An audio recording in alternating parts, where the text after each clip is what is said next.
My name is Hans Ellegren. I'm the Secretary General of the Royal Swedish Academy of Sciences. And to my right is Professor Ellen Måns, Chair of the Nobel Committee for Physics.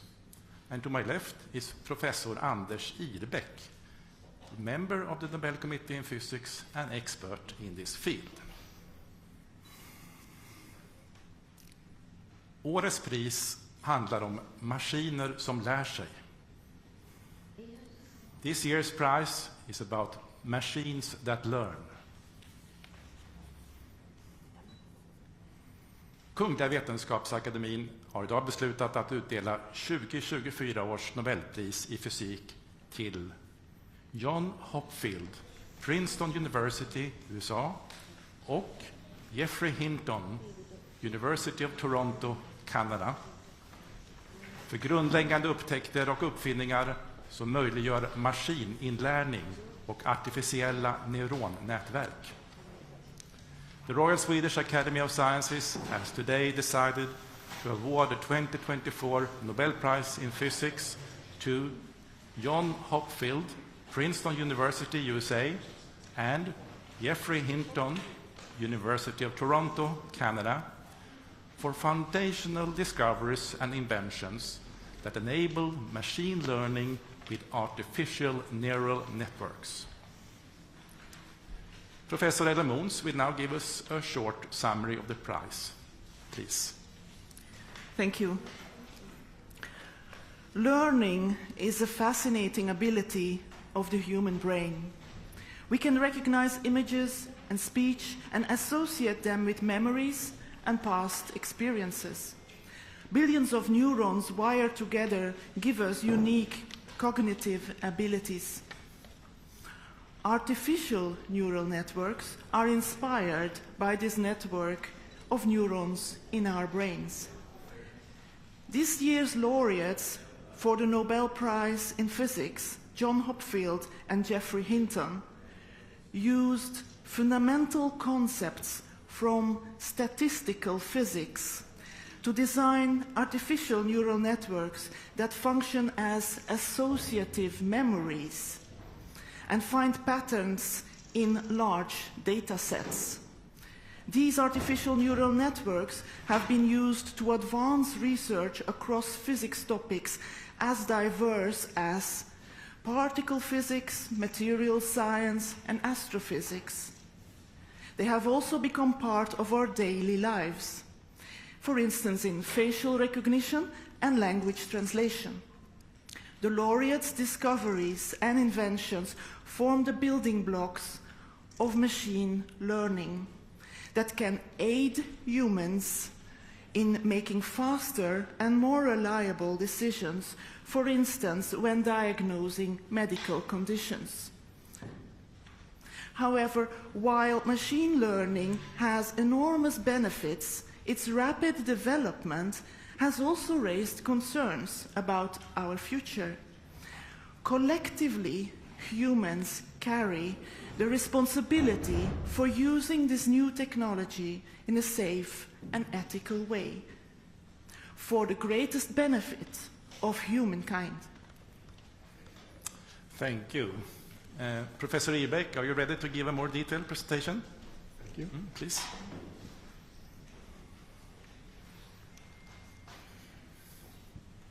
Yeah.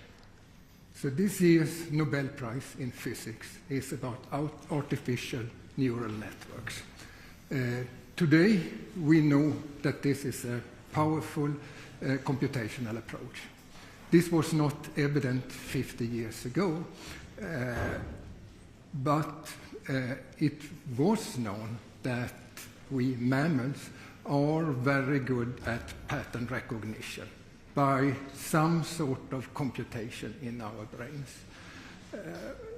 And this sparked an interest in understanding the collective properties of networks of simplified neurons connected by couplings with a strength that could become weaker or it could become stronger.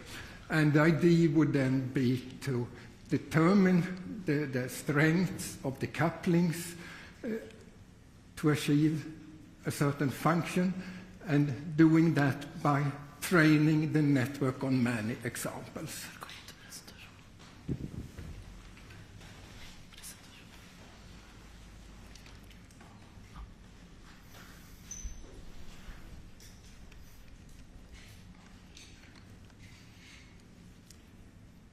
A breakthrough came in 1982 when John Hopfield presented a dynamical network which could store and retrieve memories, and associative memories. The memory had simple binary 0-1 nodes, all nodes connected, pairwise connected. The states that remained unchanged with time were identified as memories. Moreover, it was possible to introduce an energy similar to energies one has in studying magnetic systems in physics. And that energy had the property that it was low in the states corresponding to memories. Metaphorically, the memories were located in valleys of an energy landscape. When starting from a distorted pattern with then a higher energy, it would slide down, the network would slide down in energy to a nearby valley, and by this process, the distorted pattern could be corrected.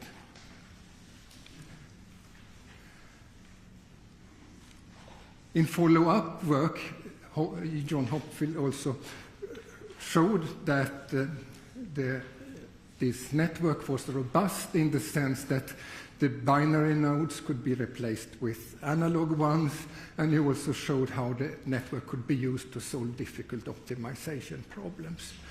The creation and explorations of this network by John Hopfield was a milestone in our understanding of the computational abilities of artificial neural networks.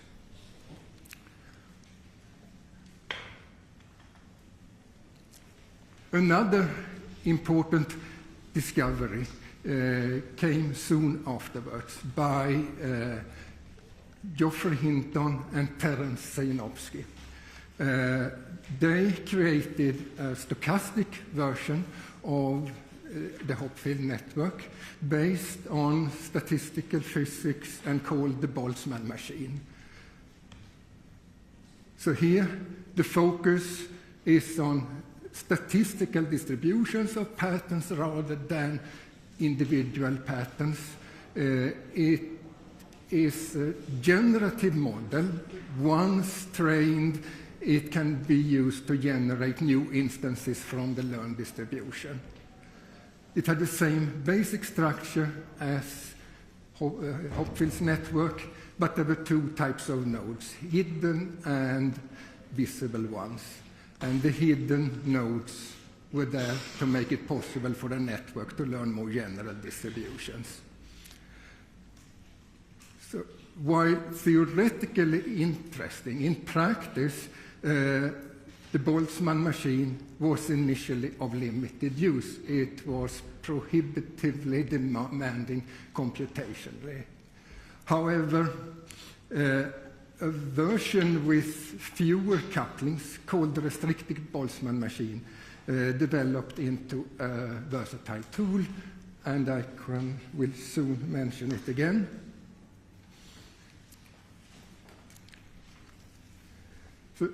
So far I talked about recurrent networks with feedback connections. Many of today's deep learning methods involve feed-forward networks where information flow from an input layer to an output layer via hidden layers.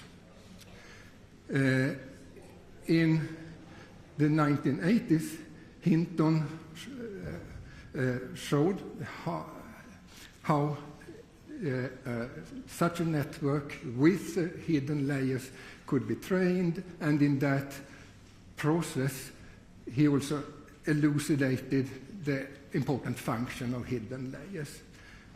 Then in the 1990s there were applications of multi-layer networks, successful applications, for example for the classification of handwritten digits, but the networks that one could train had relatively few couplings between consecutive layers. It remained a challenge to train more general deep structures with high connectivity between the layers. And here, in fact, many gave up, but Hinton did not. And Hinton overcame this barrier by using this restricted Boltzmann machine. He used it to pre-train deep structures, and by this method he succeeded in implementing examples of deep and dense structures, which was a breakthrough toward deep learning.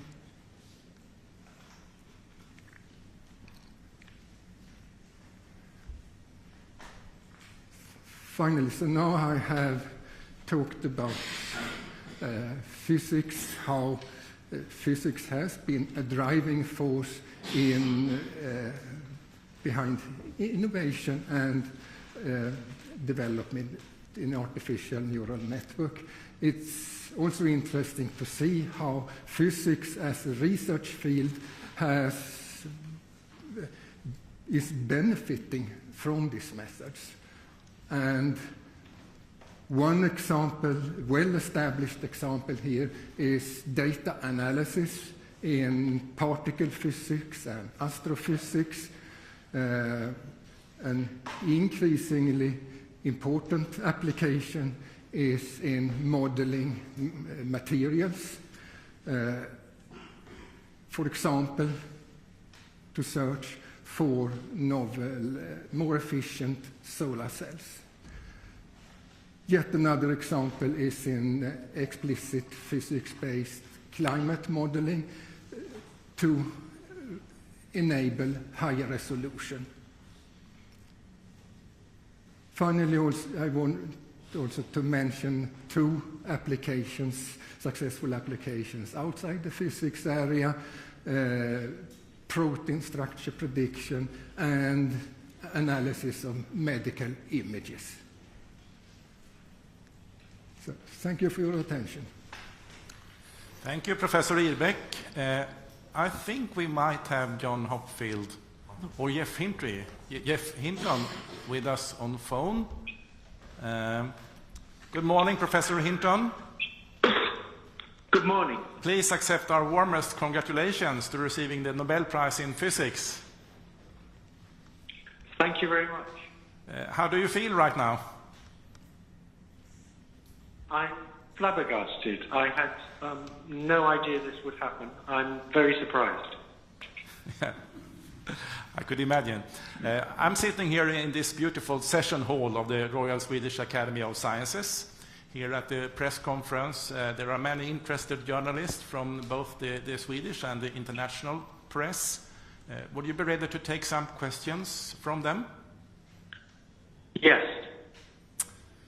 Yes, please. Sveriges Television. Thank you. My warmest congratulations to your achievements and to this year's Nobel Prize in Physics. My name is Susan Ritson, and my question comes from Swedish television. I know many of our viewers, also lay people, are very curious about the discoveries awarded here today. I wonder, do you remember when you realized your breakthrough awarded today, if you can bring us back in time briefly? And what were the reasons for or the inspiration for these revelations?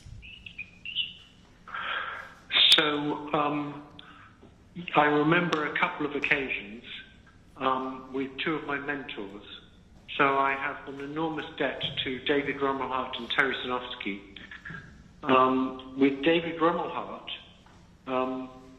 we rediscovered the backpropagation algorithm, and that was in the beginning of 1982. And with Terry Sinofsky, Terry and I discovered a learning algorithm for Hopfield nets that had hidden units. And I remember very well going to a meeting in Rochester where John Hopfield talked, and I first learned about the Hopfield energy function for neural networks, and after that, Terry and I worked feverishly on how to generalize neural networks to have hidden units. And at the beginning of 1982, we came up with a learning algorithm for Boltzmann machines, which are Hopfield nets with hidden units. So the most exciting times were with David Rumelhart on backpropagation and Terry Sinofsky on Boltzmann machines. Thank you. Okay, more questions? First here. Hello, Bogdan Radajewski from the Polish television. Congratulations. The question I have is a little bit about the future, because obviously we are very excited about what neural networks and machine learning can do now. But what we're even more excited is the prospect of what they could do in the future. What are your predictions about the degree of influence that this technology is going to have on our civilization? I think it will have a huge influence. It will be comparable with the Industrial Revolution, but instead of exceeding people in physical strength, it's going to exceed people in intellectual ability.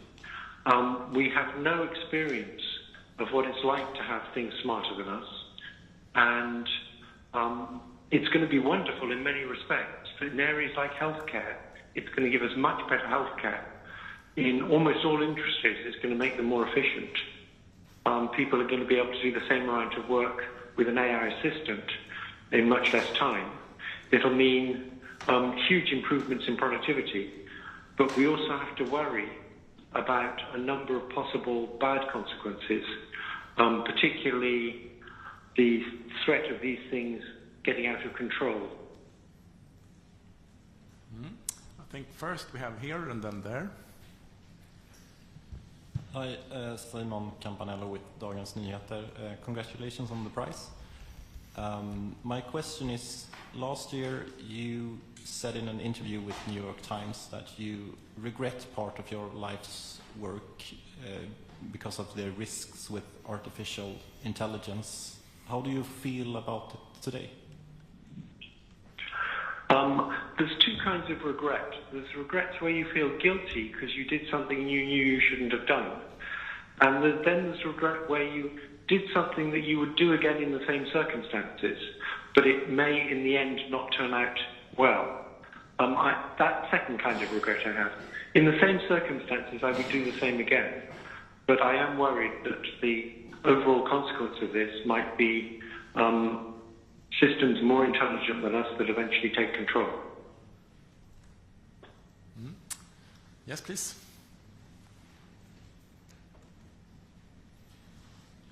Hi, congratulations on the prize. My name is Anna Arn, and I'm from TV4, a Swedish TV channel. I would like to, you developed this Boltzmann machine, and I wonder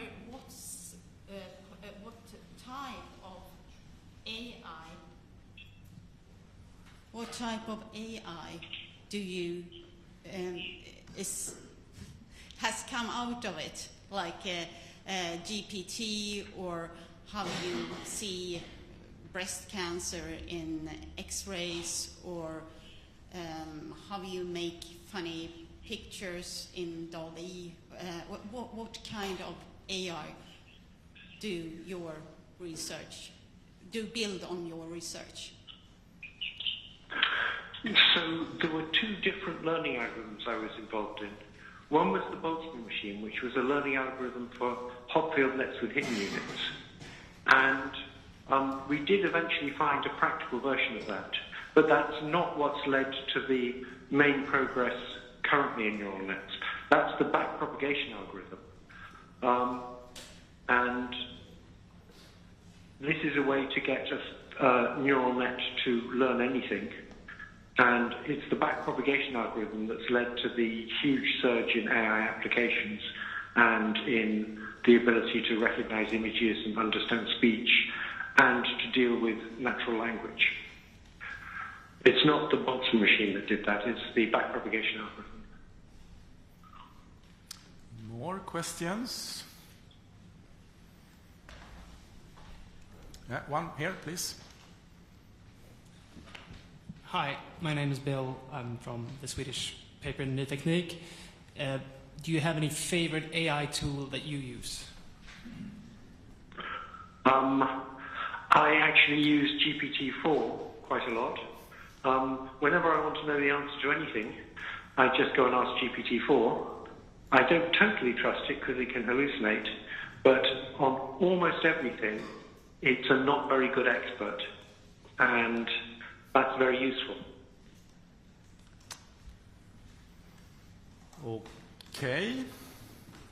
Don't see any more. Yeah. Is there one more hand there, please, in the back? Yes, hello. Congratulations, Paul Rees from Al Jazeera English.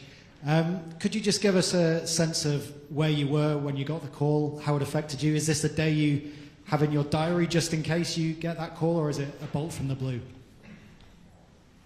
It was a bolt from the blue. I'm in a cheap hotel in California that doesn't have an internet connection and doesn't have a very good phone connection. I was going to get an MRI scan today, but I think I'll have to cancel that. Okay, this seems to be the last question from the press for you, Professor Hinton.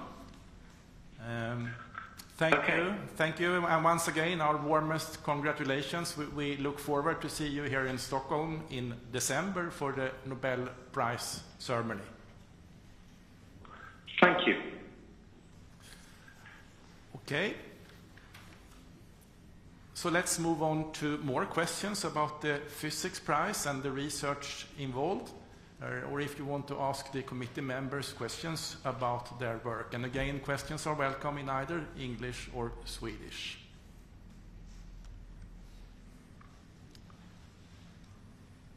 Please. Yes. If these two scientists wouldn't have existed, would we have like GPT then? Professor Måns, do you want to address that? That's a very good, difficult question to answer because it's hard to imagine. They have contributed, of course, enormously very early in the progress of this technology. So in the 80s, these first steps were taken, and later on, other scientists have built upon these developments. So in a sense, it may have been difficult without those groundbreaking first discoveries and inventions. Sveriges Television. I'm thinking, since John J. Hopfield is not here, I was wondering a little bit about what makes you most, what do you think is the most exciting part of his discoveries? Professor Ibeck, do you want to address that? When it comes to his network, he was, parts of it had been discussed earlier, but he was able to put pieces together to have create a network with a clear function and clear principles for how it worked. And it meant a lot in the field.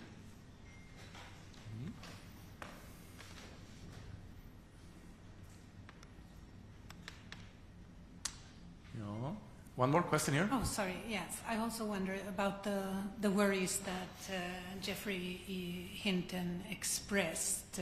What are your worries about this technology? Professor Måns, you want to address? Well, these type of worries are expressed a lot and discussed in the scientific community, and I think it is very good that they are discussed, and it comes, it contributes to the knowledge about machine learning in the society. I think it's important that as many people as possible learn about the mechanisms of machine learning, so that it's not just in the hands of a few individuals. So I think, of course, Professor Hinton is one of many who express their views on this. And yeah, I think that's very good. Yeah. Maybe I can add that there are, of course, many discoveries and inventions over the time that has been potentially possible to misuse, but it's sort of a common responsibility for a society to have regulations to avoid that to happen. And I think that would apply too when it comes to artificial intelligence.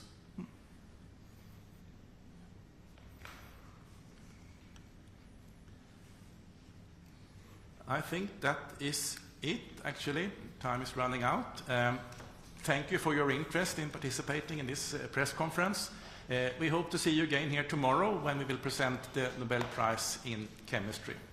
Thank you.